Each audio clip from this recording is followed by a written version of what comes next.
다 같이 손머리 위에 박수.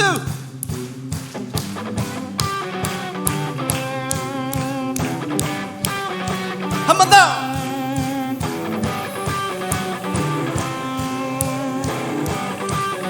우리 다 같이 고백합니다.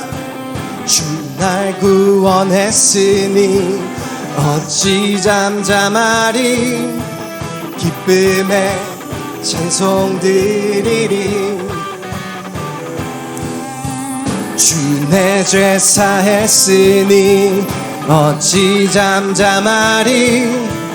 기쁨에 경배 드리리. 주를 향한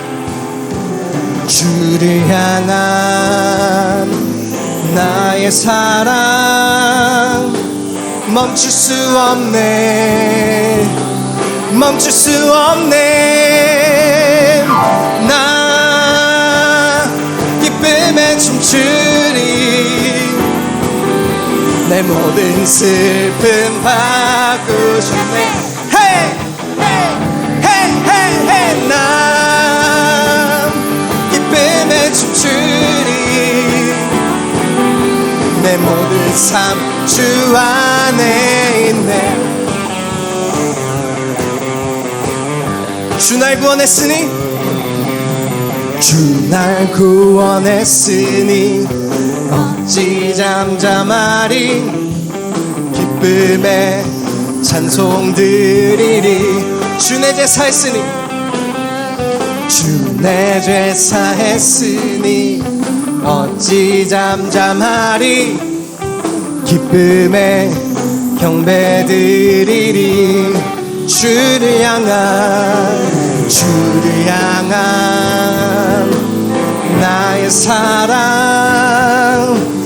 멈출 수 없네. 멈출 수 없네. 나 기쁨에 춤추리. 내 모든 슬픔 바꾸셨네. Hey, hey, hey, hey, hey. 나 기쁨에 춤추리. 내 모든 삶 주 안에 있네. 다시 박수. 이 시간 우리 두 가지 딱 해볼 건데요. 좀 몸을 움직여 볼 거예요. 네, 제가 나 기쁨에 춤추리 이러면은 여러분이 그냥 이렇게 춤추면 됩니다. 그리고 나 큰 소리 외치네 이러면은 어떻게 하면 될까요? 여러분도 같이 주님께 함성해 주시면 됩니다. 한번 들어볼까요? 주님께 함성! 아멘! 자, 가보겠습니다. 나 기쁨에 춤추리. 나 기쁨에 춤추리. 나 큰 소리 외치네. 나 기쁨에 춤추리. 나 큰 소리 외치네. 주를 향한 나의 사랑 멈출 수 없네.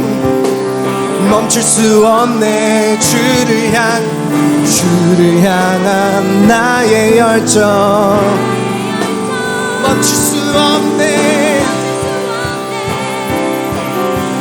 멈출 수 없네. Hey! 나 기쁨에 춤추리. 내 모든 삶 바꾸셨네. Hey! Hey! Hey! Hey! Hey! 나 기쁨에 춤추리. 내 모든 삶 주 안에 있네. 우리 다시 한번 찬양합니다. 나 기쁨에 춤추리. 내 모든 슬픔 바꾸셨네. Hey! Hey! Hey! Hey! Hey! 나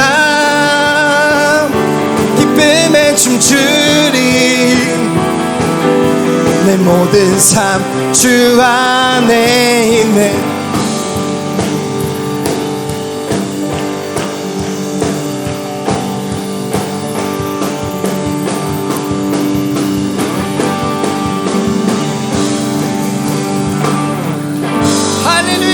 주님을 찬양하며 나갑니다.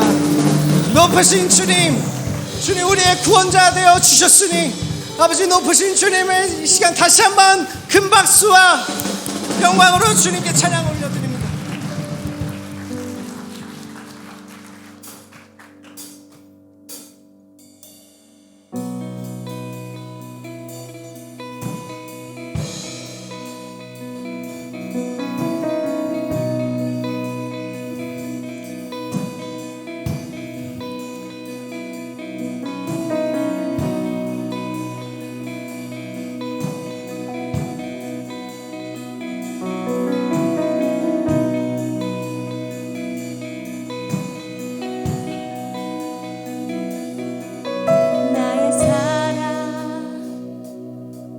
너는 어여쁘고 참 귀하다. 어느 보석보다 귀하다. 내가 사랑스럽지 않을 때 너를 온전히 사랑하고 너와 함께하려 내가 왔노라.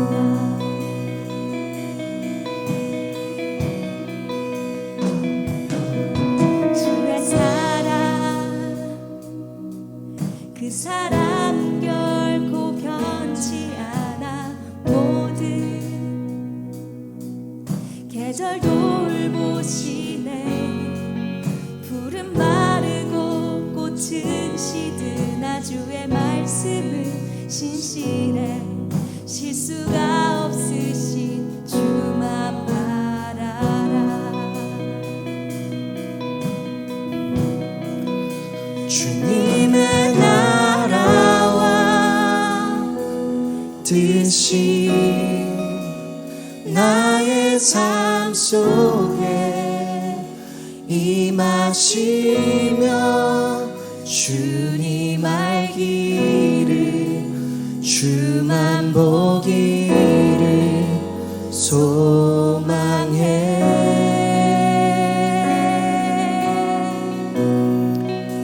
거룩히 살아갈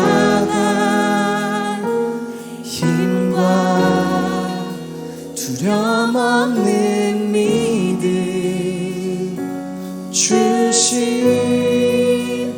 나의 하나님 완전한 사랑 찬양해.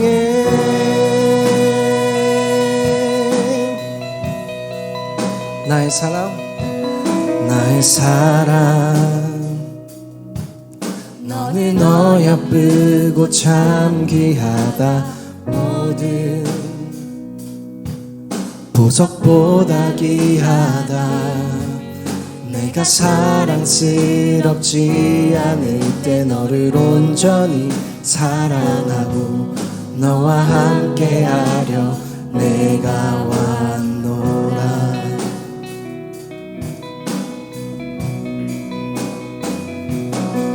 주의 사랑 이 사랑은 결코 변치 않아. 모든 계절 돌보시네. 푸른 마르고 꽃은 시드나 주의 말씀은 신실해. 실수가 없으신 주만 바라라. 주님의 나라와 뜻이 나의 삶 속에 임하시며 주님 알기를 주만 보기를 소망해.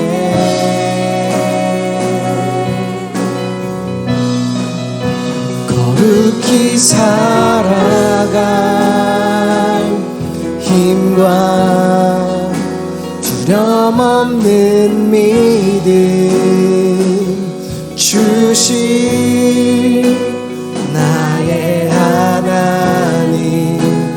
완전한 사랑 찬양해 찬양하리 찬양하리 만군의 주 영원히 함께 하시네 존귀하신 사랑의 왕 영원히 통치하시네 찬양하리 만군의 주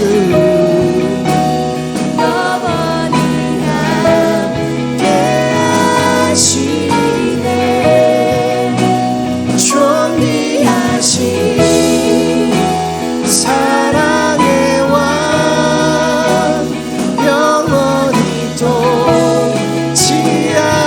통치하시네 주님의 나라와 주님의 나라와 뜻이 나의 삶 속에 임하시며 주님 알기를 주 안보기를 소망해 거룩히 살아가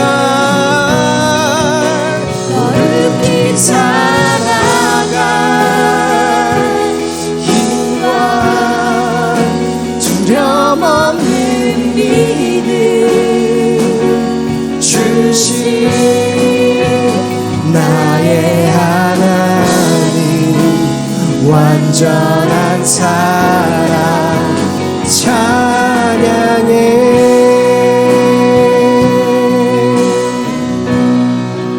주님의 나라와 뜻이 나의 삶 속에 임하시며 주님 알기를 주 보기를 소망해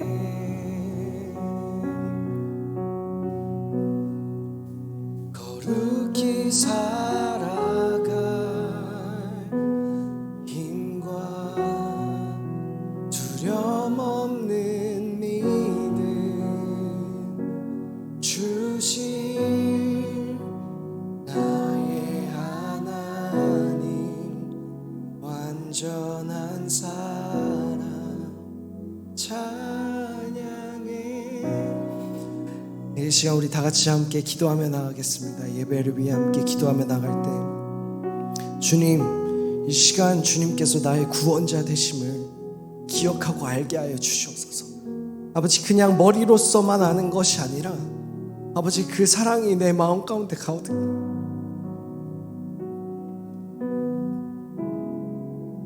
나를 위하여 죽으신 주님을 이 시간 깨닫게 하여 주시옵소서. 주님 나를 구원하신 그 사랑이 얼마나 큰지 이 시간 깨닫게 하여 주시고 주님 그 사랑으로 인해서 오직 그 사랑으로만 인해서 내가 기뻐 찬양하고 내가 기뻐 삶을 살아갈 수 있도록 주님 붙잡아 주옵소서. 이 시간 말씀을 통하여서 나를 변화시켜 주옵소서. 주님 그렇게 역사하시고 임재하실 주님을 찬양하며 나가게 하여 주옵소서. 다 같이 그런 마음을 가지고 예배를 위해 함께 기도하며 나갑니다. 예 주님 주님을 찬양하게 하여 주옵소서. 내가 주님을 이 시간 깨닫게 하여 주옵소서. 주님의 그 사랑을 깨닫게 하여 주옵소서. 사랑하는 주님 감사합니다. 오늘도 하나님께서 사랑하시는 우리 중등부 친구들 한 명 한 명을 이 예배 자리로 불러주심에 감사합니다. 지난 한 주 동안 하나님을 바라보고 기억하지 못하며 두려워했던 날들이 있었음을 회개합니다. 그러나 하나님께서는 항상 그 자리에서 우리를 언제나 기다리셨음을 기억하며 더욱 담대하게 나아가는 우리 중등부 친구들이 될 수 있도록 붙들어 주세요. 주님, 기말고사가 끝난 친구들도 있고 아직 시험을 준비하고 있는 친구들도 있습니다. 시험의 결과를 떠나서 언제나 우리들을 귀하게 바라보시며 사랑해 주시는 하나님의 사랑을 우리 친구들이 기억할 수 있도록 붙들어 주세요. 또한 우리 친구들이 공부의 이유를 하나님 안에서 발견하고 찾게 하시고 또 하나님께서 주신 달란트를 발견하고 비전을 찾아갈 수 있는 우리 아이들이 될 수 있도록 축복하여 주세요. 곧 수련회가 다가옵니다. 여름 수련회를 통해 우리 친구들이 하나님과 더욱 가까워지고 말씀 안에 거하는 거룩한 중등부가 될 수 있기를 원합니다. 수련회를 준비하는 모든 전도사님들과 예배팀, 선생님들을 붙들어 주시고 우리 중등부 친구들 가운데 수련회를 통해서 성령님의 임재하심이 있을 수 있도록 함께 해주세요. 오늘 말씀을 전하실 이상욱 전도사님을 통해 하나님의 사랑이 온전히 잘 전달될 수 있도록 함께 해주세요. 사랑이 많으신 예수님의 이름으로 기도드립니다. 누가복음 10장 25절에서 37절까지의 말씀입니다. 함께 교독하도록 하겠습니다. 제가 먼저 읽겠습니다. 한 율법학자가 일어나 예수를 시험하려고 물었습니다. 선생님, 제가 무엇을 해야 영생을 얻을 수 있습니까? 예수께서 말씀하셨습니다. 율법에 무엇이라 기록되어 있느냐? 너는 그것을 어떻게 읽고 있느냐? 율법학자가 대답했습니다. 내 마음을 다하고 내 목숨을 다하고 내 힘을 다하고 내 뜻을 다해 주 내 하나님을 사랑하라고 했고 또 내 이웃을 내 몸과 같이 사랑하라고 했습니다. 예수께서 대답하셨습니다. 내 대답이 옳다. 그대로 행하면 네가 살 것이다. 그런데 이 율법학자는 자신이 옳다는 것을 보이려고 예수께 물었습니다. 그러면 누가 제 이웃입니까? 예수께서 대답하셨습니다. 한 사람이 예루살렘에서 여리고로 가다가 강도들을 만나게 됐다. 강도들은 그의 옷을 벗기고 때려 거의 죽게 된 채 내버려두고 갔다. 마침 한 제사장이 그 길을 내려가는데 그 사람을 보더니 반대쪽으로 지나갔다. 이와 같이 한 레위 사람도 그곳에 이르러 그 사람을 보더니 반대쪽으로 지나갔다. 그러나 어떤 사마리아 사람은 길을 가다가 그 사람이 있는 곳에 이르러 그를 보고 불쌍한 마음이 들어 가까이 다가가 상처에 기름과 포도주를 바르고 싸맸다. 그러고는 그 사람을 자기 짐승에 태워서 여관에 데려가 잘 보살펴 주었다. 이튿날 사마리아 사람은 여관 주인에게 이 데나리온을 주며 저 사람을 잘 돌봐주시오. 돈이 더 들면 내가 돌아와서 갚겠소 라고 말했다. 너는 이 세 사람 중 누가 강도 만난 사람의 이웃이라고 생각하느냐? 율법학자가 대답했습니다. 자비를 베푼 사람입니다. 예수께서 그에게 말씀하셨습니다. 너도 가서 이와 같이 하여라. 아멘. 기도하겠습니다. 사랑의 아버지 감사합니다. 주의 말씀을 전합니다. 오직 주님의 음성만이, 주님의 말씀만이 이 예배당 안에 울려 퍼지게 해주시옵시고 이 말씀이 우리 마음에 심겨 우리 삶에서 열매 맺는 놀라운 시간 되게 해주시옵소서. 예수 그리스도의 이름으로 기도합니다. 아멘. 저는 어려서부터 지금까지 많이 경험하고 있는 게 있어요. 아마 여러분들 중에도 저와 비슷한 경험을 하셨을 수도 있을 것 같은데 꼭 제가 뭘 하려고 하면 그때 누가 저한테 그걸 하라 그러더라고요. 그렇죠?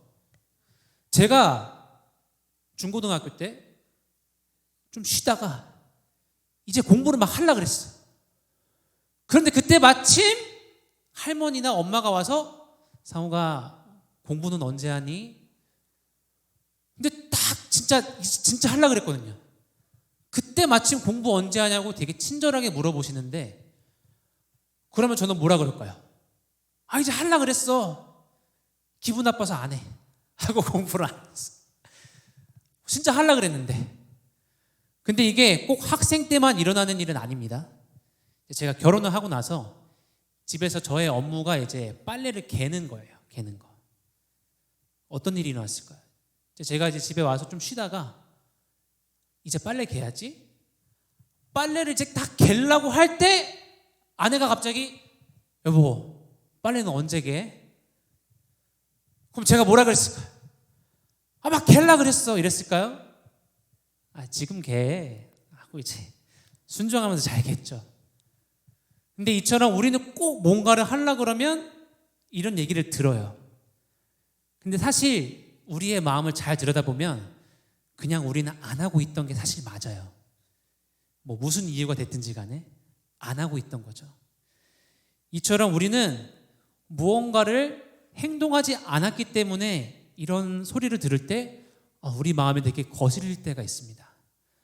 내가 그 행동을 했으면 굉장히 떳떳하고 공부 언제 하니 할 때 나 방금 공부하고 나왔는데 이러면 뭔가 뿌듯하잖아요. 근데 우리가 행동하지 않았기 때문에 그 말들이 굉장히 거슬리게 다가오는 거죠. 그래서 가끔 우리가 하나님의 말씀이 성경 말씀을 읽다 보면 거슬리는 얘기가 들릴 때가 있어요. 내가 누군가를 너무 미워하고 용서하지 못하고 있는데 성경 말씀을 보니까 막 사랑하고 용서하래요. 되게 좋은 말임에도 불구하고 내 마음에 누군가를 용서하지 못하는 마음이 있을 때 그 말이 굉장히 불편하게 다가옵니다. 그래서 우리가 성경 말씀 중에서 여러 말씀들이 있지만 가장 하지 못하고 있는 것 중에 하나가 어쩌면 가장 우리가 많이 듣는 말이에요. 바로 사랑입니다. 사랑. 사랑이 좋은 거고 사랑이 중요하고 성경 말씀에서는 우리 보고 사랑하라고 말하고 있지만 내 삶을 통해서 내가 가장 놓치고 있고 하지 못하는 것이 어쩌면 사랑일지도 모릅니다. 그리고 내가 지금 행동하지 않았기 때문에 나중에 내 삶을 돌아봤을 때 내 삶에서 내가 가장 후회할 수 있는 그 일이 바로 사랑. 내가 누군가를 지금 충분히 사랑하지 못한 것. 그것이 나의 인생에 있어서 가장 후회가 될 수도 있습니다. 그렇다면 우리는 이런 후회 없는 내가 누군가를 사랑하지 못한 것을 충분히 사랑하지 못한 것을 후회하지 않는 그런 삶을 살기 위해서는 어떻게 해야 될까요? 오늘 누가복음 말씀을 보면 예수님과 그리고 예수님을 시험하려고 하는 한 율법학자의 이야기가 나옵니다. 오늘 이 말씀을 통해서 우리가 과연 사랑한다는 게 무엇인지, 내가 어떻게 사랑해야 하는지, 누구를 사랑해야 하는지에 대해서 한번 살펴보고 그 삶을 우리가 살아갈 수 있는 그런 귀한 시간이 됐으면 좋겠습니다. 그럼 본격적으로 오늘 누가복음 말씀을 들을 텐데요. 이 오늘 우리가 읽은 누가복음 10장 25절에서 37절 말씀은 마태복음과 마가복음에도 나와 있는 이야기입니다. 근데 마태복음, 마가복음과 이 누가복음이 좀 다른 점은 마태복음, 마가복음은 좀 시간의 순서대로 나와 있습니다. 그래서 마태복음, 마가복음에서는 이 율법학자뿐만 아니라 바리새인들, 사두개인들 여러 사람들이 모여서 예수님을 시험하려고 막 질문을 합니다. 그래서 예를 들면 부활이 있습니까? 뭐 이런 게 있습니까? 하면서 예수님을 시험하다가 마지막에 한 율법학자가 와서 가장 중요한 계명이 무엇입니까? 라는 질문으로 예수님을 시험하는 그 장면이 바로 오늘 누가복음에 나온 그 장면입니다. 그래서 방금 말한 것처럼 이 율법학자는 예수님께 질문을 하는데요. 다른 사람들과 같이 무엇이 궁금해서 질문을 한 것이 아니라 예수님을 시험하려고, 테스트해 보려고, 혹은 곤경에 빠뜨리려고 질문을 하게 됩니다. 그 질문은 바로 예수님, 무엇을 해야 우리가 영생을 얻을 수 있습니까? 라는 질문입니다. 그렇다면 과연 이 율법학자는 그 답을 모르기 때문에 정말 막 궁금해서 물어봤을까요? 절대 그렇지 않을 것입니다. 유대인들에게는 영생을 얻는 방법은 사실 한 가지밖에 없어요. 바로 하나님의 말씀에 순종하며 하나님을 기쁘시게 하는 것, 즉 율법을 따르는 것, 그것이 영생의 길이라고 믿고 있었습니다. 그래서 결국에 이 율법학자의 질문은 뭐가 되냐면 마태복음, 마가복음에서 나온 것처럼 예수님, 가장 중요한 계명은 무엇입니까? 어떤 계명을 지켜야 하나님께서 기뻐하시고 우리가 영생을 얻을 수 있겠습니까? 이런 질문이라고 볼 수도 있습니다. 가장 중요한 계명은 무엇입니까? 그리고 29절에 보면 이 율법학자는 뒤이어서 또 다른 질문을 합니다. 그렇다면 이웃을 사랑하라고 하는데 내 이웃은 누구입니까? 이때 율법학자의 질문 또한 아주 순수한 질문은 아니었습니다. 말씀에 보면 자신이 옳다는 것을 보이려고, 첫 번째 질문은 예수님을 시험하려고 했던 질문이었고, 이 두 번째 질문은 내가 맞다, 내 대답이 옳다라는 것을 증명하기 위해서 예수님께 물어봤던 것입니다. 이처럼 이 율법학자의 질문은 전혀 순수하지 않았습니다. 예수님을 시험하기 위해서 그리고 자신이 옳다는 것을 증명하기 위해서 물어봤던 질문이었죠. 그렇다면 이러한 질문은 과연 이 율법학자만 하고 있는 것일까요? 우리는 하나님께 이런 질문을 하지 않을까요? 우리가 하나님께 무언가를 질문할 때 굉장히 이기적일 때가 있습니다. 마치 율법학자와 같이 하나님을 비난하거나 시험하기 위한 질문을 할 때가 있고, 내가 옳다는 것, 나는 잘못이 없다는 것을 증명하기 위해 질문할 때가 있습니다. 하나님, 내 친구와의 관계, 나는 왜 친구랑 이렇게 관계가 안 좋죠? 하나님, 나는 왜 부모님이랑 이렇게 관계가 안 좋죠? 내 부모님은 왜 이런 사람들이죠? 하나님, 저 친구가 나한테 저렇게 나쁘게 하는데 내가 저 친구한테 어떻게 해줘야 돼요? 내가 저 친구를 사랑해야 되나요? 용서해야 되나요? 굉장히 제 삶 가운데서도 많이 하는 질문입니다. 제가 미국에 있을 때 순모임을 이렇게 한 적이 있어요. 그때 이제 한 두세 시간 동안 아버지 그룹, 아빠 그룹과 엄마 그룹이 이제 나뉘어져서 대화를 했습니다. 이제 그 아빠 그룹과 엄마 그룹을, 그 그룹에서 두세 시간 동안 나눈 이야기를 두 그룹 다 네 글자로 요약이 돼요. 네 글자. 굉장히 신기하죠. 그 네 글자 안에서 정말 얼마나 마음이 잘 맞는지 대화가 너무 잘 됐습니다.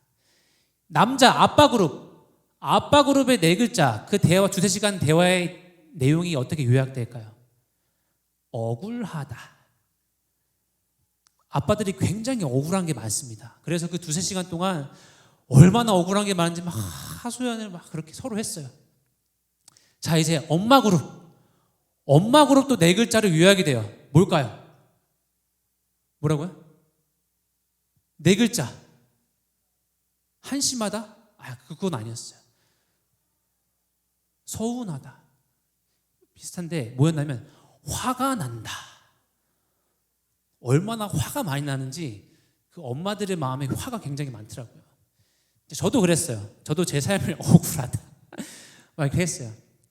근데 이런 마음으로 제가 가끔 가다가 하나님께 드렸던 질문이 이런 거였어요. 하나님, 왜 제 아내는 이렇게 화가 많죠? 근데 사실 이 질문을 들여다보면 이 율법학자와 다를 게 전혀 없습니다. 왜냐하면 왜 화가 많죠? 라는 질문 안에는 사실 전제되는 게 있어요. 하나님, 저는 아무 잘못이 없는데, 이렇게 억울한데, 나는 잘못한 게 없는데 왜 제 아내는 이렇게 화가 많죠? 라는 질문이기도 합니다. 마치 이 율법학자가 나는 옳다, 나는 잘못한 게 없고 나는 떳떳하다. 그래서 결국 이 질문은 어떻게 보면 굉장히 교만하고 자만함이 있던 질문이었던 것입니다. 그래서 우리 또한 이 질문을 하나님께 하지 않고 산다고 하기는 굉장히 어려울 것입니다. 그렇다면 우리가 하나님께 이런 어떻게 보면 이기적인 질문들을 할 때 하나님께서는 우리에게 어떻게 응답하실까요? 우리를 꾸짖고 우리를 나무라실까요? 계속해서 말씀을 읽어보도록 하겠습니다. 이 이야기를 읽어보면 굉장히 재밌는 것 중에 하나는 질문을 이 율법학자가 합니다. 그런데 대답을 누가 할까요? 그 대답 또한 율법학자가 스스로 하게 됩니다. 첫 번째 질문, 무엇을 해야 영생을 얻습니까? 즉 가장 중요한 계명이 무엇입니까? 라는 이 질문에 예수님께서는 답을 하지 않으시고 바로 이렇게 말씀하십니다.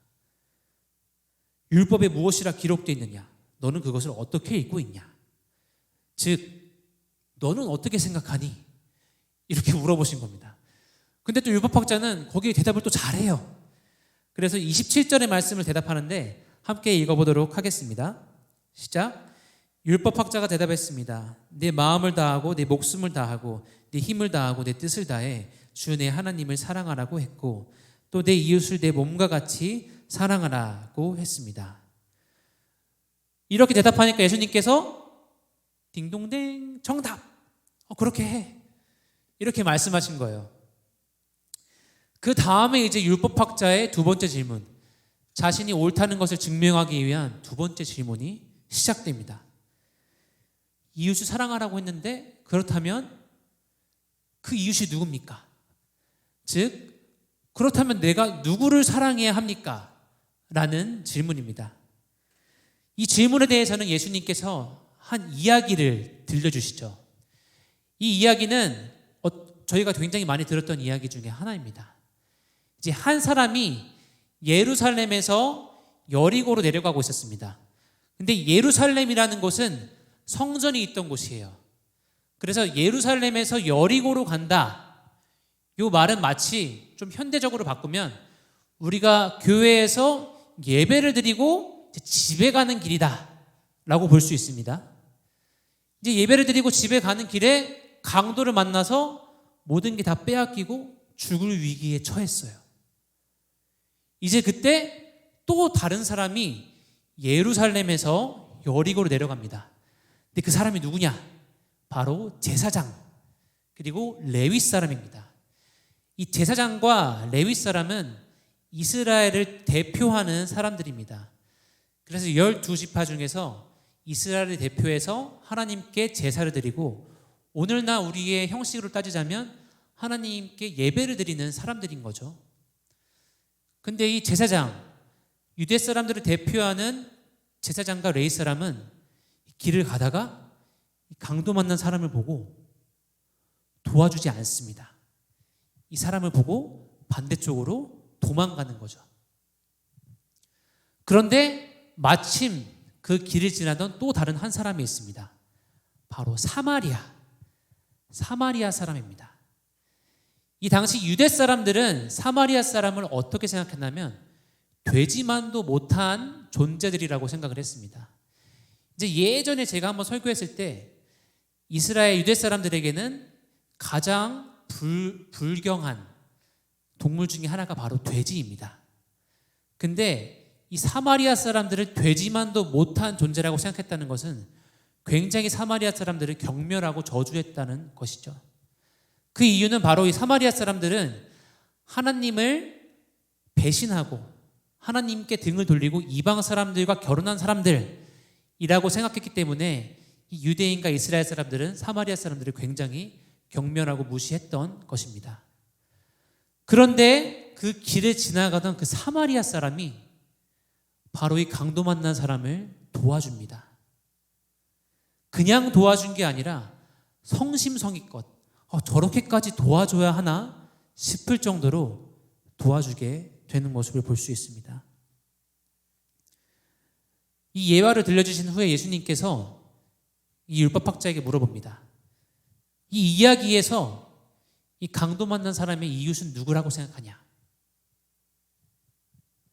근데 율법학자, 유대인 중에서도 율법에 아주 정통한 이 사람이 그 질문에 대해서 사마리아 사람입니다 라고 말할 수가 있었을까요? 자신이 그렇게 경멸하고 저주하던 그 사마리아 사람이 그 사람의 이웃이다 라고 말하기가 굉장히 어려웠겠죠. 그래서 이 율법학자는 사마리아 사람입니다 라고 대답하는 것이 아니라 자비를 베푼 사람입니다 라고 대답합니다. 그런데 이 질문에 답한 것은 예수님이 아니었죠. 바로 율법학자 스스로였습니다. 이 말은 어쩌면 이미 그 율법학자의 마음에 예수님께 그 질문한 것에 대한 그 대답이 이미 그 마음에 있었다는 것이죠. 정말 몰라서 물어본 건 아니었지만 그에 대한 해답 또한 이미 그 율법학자는 갖고 있었다는 것입니다. 그래서 우리가 하나님께 드리는 그런 이기적인 질문, 내가 하나님을 원망하며 하나님 내 삶은 왜 이럴까요? 나의 관계는 왜 이럴까요? 하나님을 원망하며 드렸던 그 질문은 어떻게 보면 우리가 그 답을 이미 갖고 있는 것일 수도 있습니다. 그렇다면 우리는 이 율법학자, 우리가 이 답이 있음에도 불구하고 질문을 하면서 이 답을 내가 이미 알고 있음에도 불구하고 지금 내가 갖고 있는 문제는 무엇일까요? 왜 내 마음에는 계속해서 불평과 불만이 가득하고 그 질문을 계속해서 하나님께 하는 것일까요? 답을 알면서도. 그 이유는 굉장히 간단합니다. 우리가 행동하지 않았기 때문입니다. 우리가 행함이 없었기 때문에 계속해서 우리의 마음에는 불편함이 있었던 것이죠. 이 시간에 함께 성경책을 펴고 밑줄 그어보는 시간을 갖도록 하겠습니다. 네, 밑줄을 그어보도록 할 텐데요. 먼저 25절 말씀에 무엇을 해야에서 해야의 밑줄을 그어주시고요. 그리고 28절 그대로 행하면에서 행하면의 밑줄을 그어주세요. 그리고 37절에 이와 같이 하여라에서 하여라의 밑줄. 그리고 그 전에 자비를 베푼에서 그 베푼의 밑줄 그어주시면 되겠습니다. 네, 다시 한번 말할게요. 25절에 무엇을 해야에서 해야, 28절에 행하면, 그리고 37절에 자비를 베푼에서 베푼, 그리고 마지막으로 37절에 이와 같이 하여라에서 하여라. 이 밑줄을 긋겠습니다. 저희가 밑줄 그은 이 단어들은 모두 다 같은 단어입니다. 이제 헬라어 성경으로 보면 다 같은 단어인데요. 포이에오라는 그런 단어인데 행하다 혹은 보여주다 라는 의미로 사용이 됩니다. 그래서 어떻게 보면 이 말씀을 요약할 수 있습니다. 어떻게 할까요? 라는 질문에 이렇게 해라 라는 예수님의 대답인 거죠. 그래서 예수님께서 율법학자에게 하신 말씀은 정말 간단해요. 그렇게 해. 맞아. 그렇게 해. 그렇게 하면 됩니다. 다만 우리의 문제는 그렇게 하지 못하고 있는 것이죠.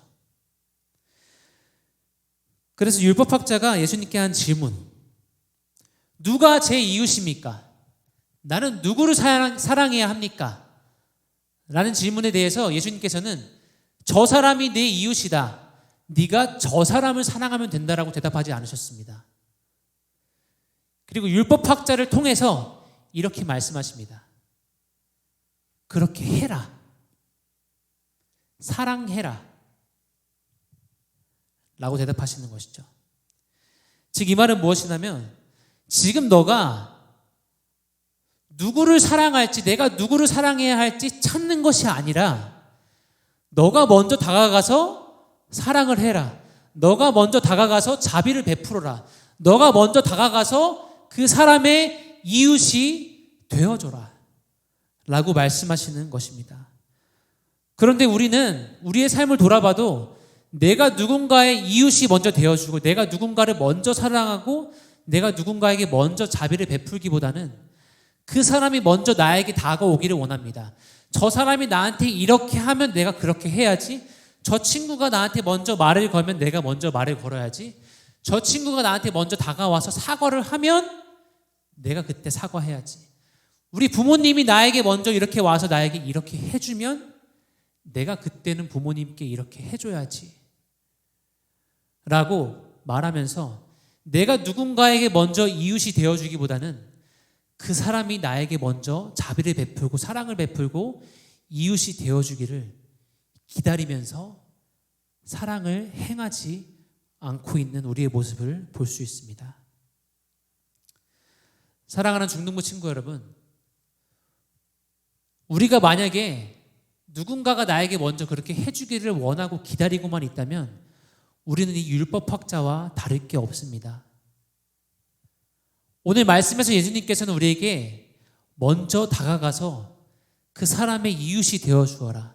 먼저 다가가서 그 사람을 사랑해주고 먼저 다가가서 그 사람에게 자비를 베풀어 주어라. 먼저 행하라.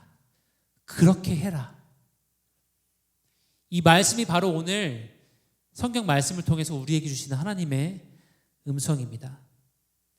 함께 로마서 5장 8절 말씀을 읽어보도록 하겠습니다. 시작. 그러나 우리가 아직 죄인이었을 때 그리스도께서 우리를 위해 죽으심으로 하나님께서는 우리에 대한 그분의 사랑을 나타내셨습니다. 아멘. 예수님께서 우리를 위해 돌아가시고 십자가에 달려 죽으시고 부활하셨습니다. 근데 우리를 향한 이 예수님의 사랑, 하나님의 사랑은 우리가 그럴 자격이 있기 때문에, 우리가 하나님께 먼저 다가갔기 때문에 그 사랑은 우리에게 행하시고 베풀어 주신 것이 아닙니다. 방금 읽은 말씀처럼 우리가 아직 죄인일 때, 우리가 아직 하나님께 순종하지 않을 때, 우리가 아직 하나님을 믿지 않을 때, 심지어는 예수 그리스도를 핍박할 때, 그럼에도 불구하고 예수님께서는 그 하나님의 사랑을 피 흘리심을 통해서 우리에게 나타내시고 행하시고 보여주셨습니다. 우리가 자격이 있기 때문이 아니라 우리를 너무나 사랑하시기 때문에 아낌없이 우리에게 바로 그 사랑을 보여주셨던 것입니다. 그리고 바로 예수 그리스도의 사랑이, 하나님의 사랑이 우리의 삶 가운데 있기를 원합니다. 예수님의 사랑과 같이 그 사람이 나의 사랑을 받을 자격이 있기 때문에, 그 사람이 내가 자비를 베풀어 줄 만한 사람이기 때문에 먼저 다가가서 사랑을 베풀어 주는 것이 아니라, 예수님께서 나에게 먼저 보여주신 그 한없는 사랑이 있기 때문에 내가 아직 연약하고 부족하고 죄인임에도 불구하고 나를 사랑하시는 그 예수 그리스도의 사랑이 있기 때문에 우리도 먼저 누군가에게 다가가서 사랑을 베풀고 자비를 베풀고 그 사람의 이웃이 되어주기를 소망합니다. 지금 우리가 겪고 있는 그 관계 가운데서 내가 용서하지 못하고 있는 사람이 있나요? 나의 친구 관계 가운데서 내가 걔는 진짜 용서하지 못할 것 같아 라고 하는 친구가 있나요? 내가 마치 율법학자들이, 유대인들이 사마리아 사람들을 저주했던 것처럼 내가 정말 상종도 못할 그런 사람이 내 주위에 있나요? 혹은 나와 부모님과의 관계가 그런 어려움 가운데 있을까요? 왜 부모님은 나한테 이렇게까지밖에 못 해주시지? 그래서 내가 부모님께 이렇게 다가가기가 너무 어렵다. 내가 먼저 부모님께 다가가서 사랑을 베풀고 자비를 베풀기가 너무 어렵다 하는 분들이 계신가요? 그럼 우리 마음이 우리 안에 있다면 굉장히 어렵겠지만 먼저 우리가 바로 예수님의 사랑을 기억했으면 좋겠습니다. 예수님께서 우리를 아낌없이 우리의 자격과 상관없이 우리를 사랑해 주셨던 것처럼 우리 또한 나의 친구와 나의 부모님과 나의 이웃들을 사랑으로 대해 주셨으면 좋겠습니다. 사랑으로 대할 수 있습니다. 그리고 우리가 먼저 그들의 이웃이 되고 그들의 친구가 되고 그들을 사랑했으면 좋겠습니다. 좋은 친구가 오기를 기다리지 마세요. 내가 먼저 좋은 친구가 되어줬으면 좋겠습니다.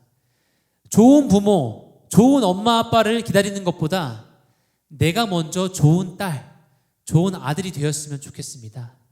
내가 먼저 누군가에게 다가가서 그 사람의 좋은 이웃이 되었으면 좋겠습니다. 우리가 그렇게 할 수 있는 이유는 바로 예수 그리스도께서 우리에게 먼저 다가오셔서 우리의 좋은 친구, 우리의 구원자, 우리를 사랑하시는 분이 되어주셨기 때문임을 믿습니다.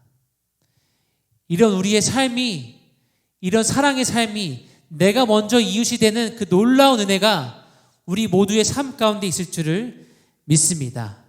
아멘. 오늘 우리가 주님께 드리며 나아가는 이 작은 예물이 사용되는 곳마다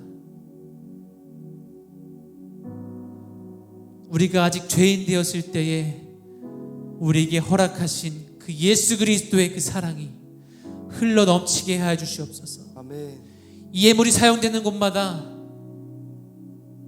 예수 그리스도의 사랑을 기억하며 그 사랑을 행하는, 먼저 이웃이 되는 놀라운 하나님의 역사하심이 있는 그 장소가 되게 하여 주시옵소서.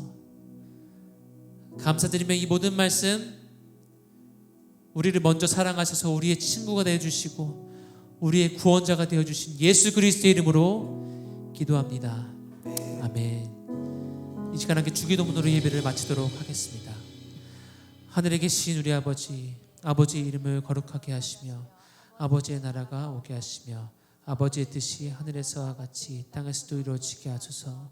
오늘 우리에게 일용할 양식을 주시고 우리가 우리에게 잘못한 사람을 용서하여 준 것 같이 우리 죄를 용서하여 주시고 우리를 시험에 빠지지 않게 하시고 악에서 구하소서.